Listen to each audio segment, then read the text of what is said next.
14 cycles.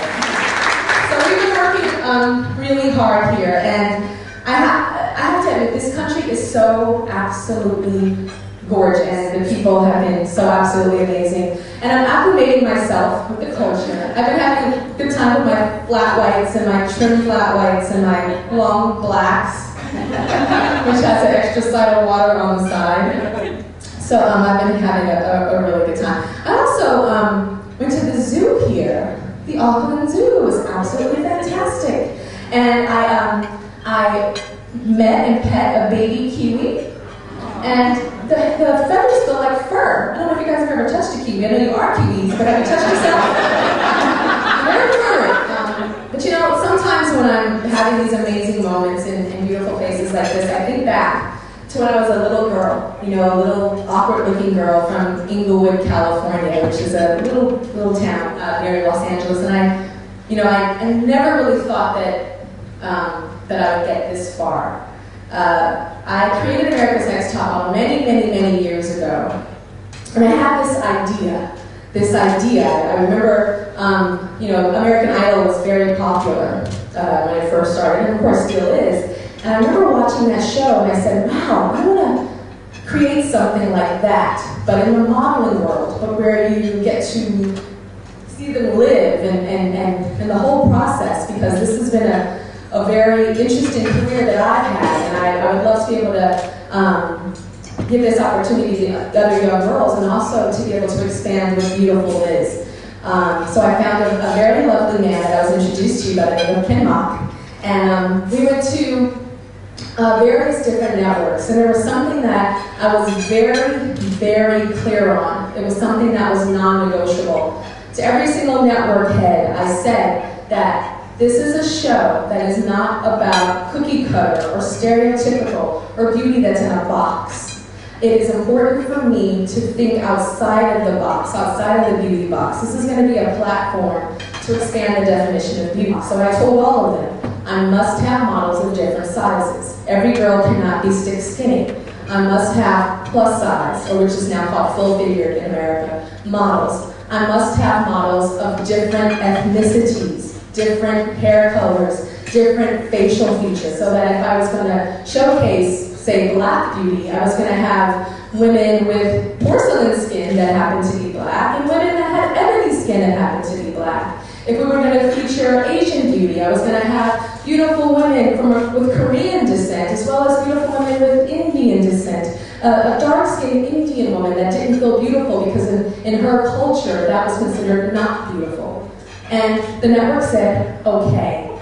And they have kept their word. And I must say that America's Next Top Model to this day is the most diverse cast in a competition-based reality series having to do with talent in the entire United States. And that's because Ken and I put our foot down from the beginning. I'm very proud of that. It's been my passion, and I think the reason why expanding the definitions of beauty have been my passion is because of my background. Of course, we all know I'm a black woman, and every single day of my career, no matter how supermodel I got, I always had designers and my agents and different magazines or different cosmetic companies or whatever it is tell me every single day that I could not do that job or couldn't even go on an audition or a go-see for that job because of the color of my skin.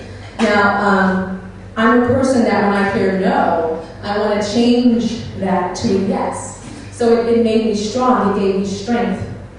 On top of being a black woman in the fashion industry, I also had about 20 or 25 pounds more on my butt, and my boobs, and my waist, and my shoulders, and my legs, my toes, than everybody else. So I was thicker, I was bigger. So that was another obstacle that I actually relished in. I remember one year, the modeling agency gave a note to my mother, because my mother used to help me with my career, and they gave her a note.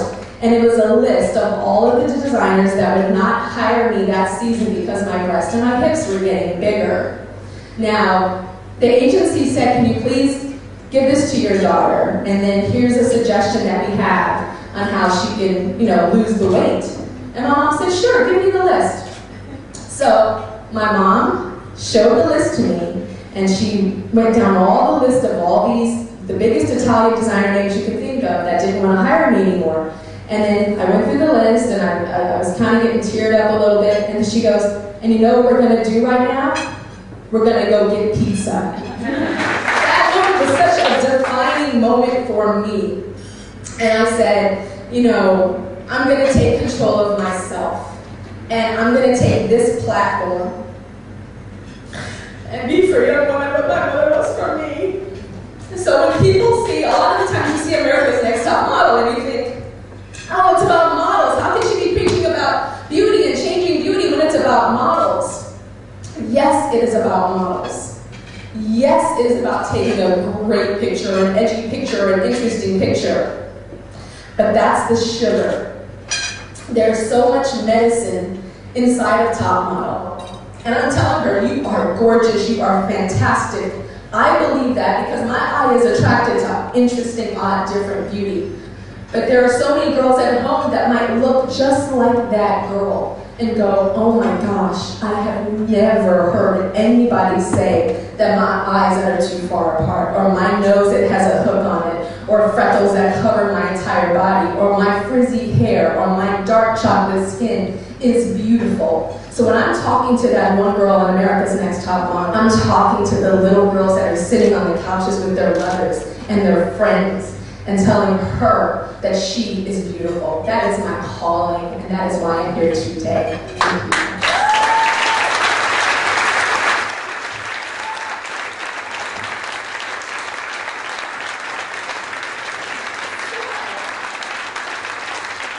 We have so much power, and young girls need it. They need to see reflections of themselves in the media. It is sad, but it is true. It is sad, but it is true that a girl's reflection and how she feels about her outer self really affects her self-esteem. Now, do I wish that wasn't true? Of course I wish that wasn't true. That is a truth that we are dealing with right now. And in this room, we have the power to make change.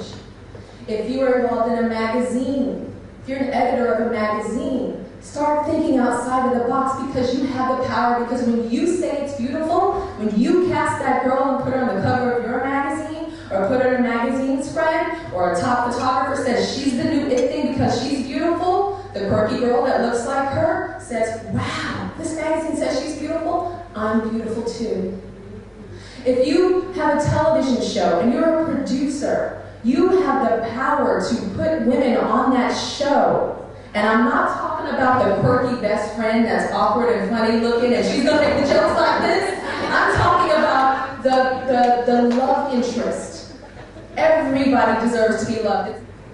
Put those women that are atypical beauties in the lead roles, in the romantic roles.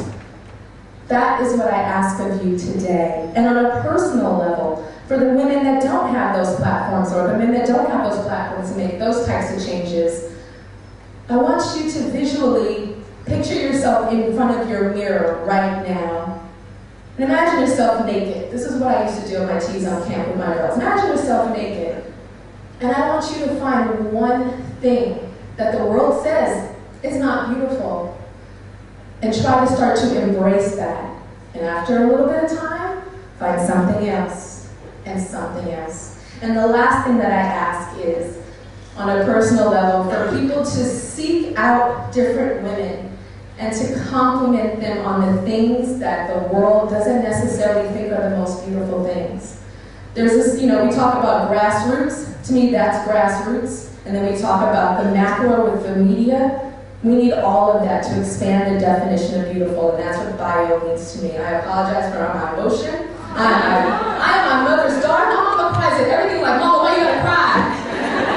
We all turn into our mothers. So thank you so much. On Tyra.com, we have a page, a B.I.O page, where we're asking men and women to take the pledge of what they can do to expand the definitions of beauty. It can be you being a media head and doing some type of possible change. It could also be specific to you, what you can do to start accepting different parts of yourself that are atypical, as well as helping and supporting women around you. So that's Tyra.com. Thank you guys so much.